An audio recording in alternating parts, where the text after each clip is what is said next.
Oh, hello there. Yes, well, I think it might be official that it is spring. Yes, there was decidedly sunshine. This is quite nice in its own way. Anyway, I've noticed over the last few days people in my comments are very concerned about my anger issues and the fact that I'm quite old, but mostly that I'm wrong. Do like those kind of things by people that you just know are going to be the same age as you and very, very cross about the fact that you exist. And of course, as a teacher, I'm very used to those kind of things because people fundamentally understand the way the world works in ways that I just don't. And this is spectacularly true as to why young people are so insert rubbish thing that young people are. And of course, at the moment, the big rubbish thing that young people are well, trans, aren't they, or gay? Mostly gay, though, because there are still a lot of people out there that really can't still buy into that particular one, so they just transfer it onto being trans. And the latest hoo-ha about this, of course, is the inevitable TV programme What Makes the Kids Gay. I might be paraphrasing that. It's actually updated very, very slightly because, you know, that's what moral panics do, to TV programme What Makes the Kids Non-Binary. And I had to smile at the various headlines over the last few days about this because apparently somebody, a cartoon raccoon, I kid you not, is referring to their siblings as their siblings. There you have it. I know. You're suddenly thinking, oh, I'm questioning my own particular view of the world. Am I male? Am I female? I know. I'm sorry. Pronouns are problematic like that. But you see, there are dedicated hordes of people out there, you know, Mumsnet and beyond, who keep a beady eye out for any dangerous pronoun use anywhere. So, of course, you get preschool children who will instantaneously want to become drag queens because they may or may not be gay, depending on what particular stupid argument you want to have about stupid things. But leaving that aside, yeah, because they've seen a cartoon for 10 minutes a week. And we had this from Michael Deacon, a resident humorist, allegedly, in the Telegraph. Why should parents have to explain gender identity to 5-year-olds? Well, Michael, I would have to say that as a teacher, they don't. They leave it to people like me. And of course, they don't then like what I do, even though I do it better than them because, you know, I'm experienced and qualified, and then complain about the way that I do it. And subsequently, rather than worrying about whether or not the problem's going to be solved, they worry about whether or not I am actually making the problem worse. Naturally. Surely I can't be alone in hoping the BBC won't be filling its children's cartoons with non-binary characters. No, you're not alone, Michael, but who cares, to be frank, okay?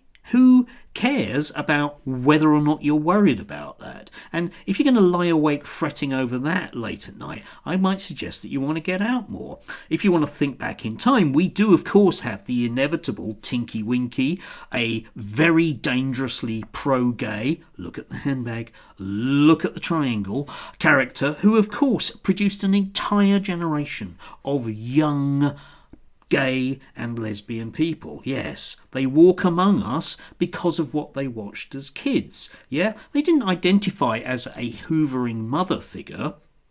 Didn't identify as that, didn't identify as the rabbits, didn't identify as the sun, because obviously that would be stupid. No, they specifically, and according to certainly people like Fox News, became gay because they saw that character, because at that young age, children instantaneously are warped in and around their sexuality for life, because that's the way that sexuality works. At least if you're Michael, or indeed just generally cis people who just have no idea about these things, so it's just very easy to project. Anyway, it's worthwhile just diving in slightly. Link down below, you can read it for yourself.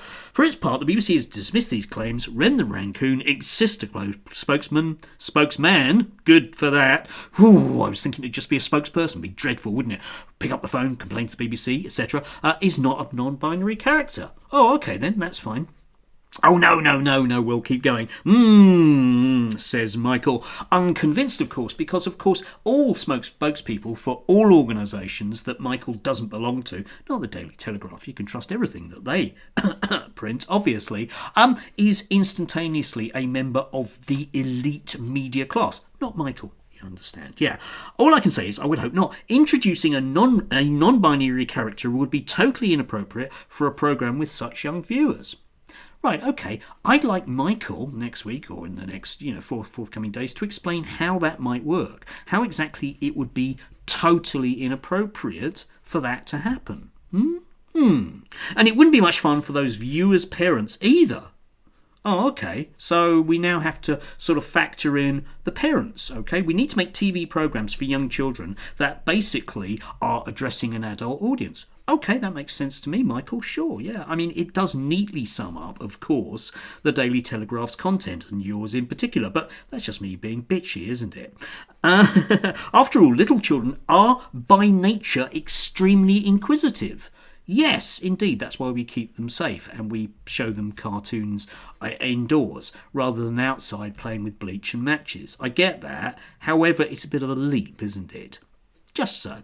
So it could lead to some terribly awkward conversations at home. Just imagine, because this is what you really have to do here, okay? You really have to imagine in a completely alternate universe where a child goes up to Michael and says, "Daddy, what's non-binary?" And then he gets all flustered and can't really explain it because, as I've pointed out, he's not a professional, whereas a teacher could do it very, very succinctly. In my limited experience of very small children, but generally loads of experience with older children, if you explain something quite matter-of-factly, children go away perfectly happy. You can explain death, divorce, and everything else simply on that level. But of course, Michael doesn't understand or know anything about that, but he can lie awake at night fretting about it. But the thing that got me as well about this, leaving aside the standard tinky-winky thing, is the fact that these people never know the programs that, for example, young trans or non-binary people are actually looking at. I don't think I've ever heard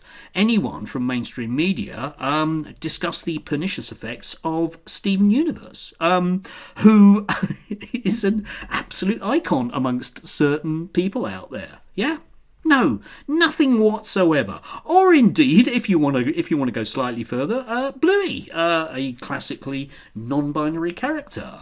I've worked with young people in the past that have, wear sweatshirts and things like that with Bluey on. Yeah, it's a little signifier. But of course, we never get to hear about this because Michael and the Telegraph and the people at Mumsnet have no intrinsic knowledge of that sort of culture, and as such, wouldn't spot these things from 50,000 inches away, or centimetres, or millimetres.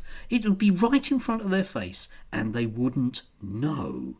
And yet, they're going to therefore project onto a raccoon that collectively uses pronouns collectively and correctly. Yeah, odd. Very odd world that we live in. Still, that won't stop them from making demands on me. Yeah, I need to know more about this thing, and I need to be better about talking to young people. Presumably than them. Well, that's easily achieved by definition. But it is just, I don't know, it really does make me laugh. This idea that magically, if we could just police everything that children see and or read, then the world would be fine for them. Which of course it would do. But I don't think it's going to do a lot to tackle child poverty or the inevitable late-stage capitalism which sees them as merely disposable workers, especially in terms of their mental health. Maybe we could have a cartoon about that. But I have the feeling that Michael would be upset because it might have a pink mongoose in it that he's a bit worried about. Anyway, do have a glorious day. Remember, stay angry. Remember, do blame me for everything. Must be my fault after all, because I'm wrong. Yes, have a lovely one. Enjoy the sunshine, why don't you? When you get out there with your bluey t-shirt, maybe a little handbag, be nice.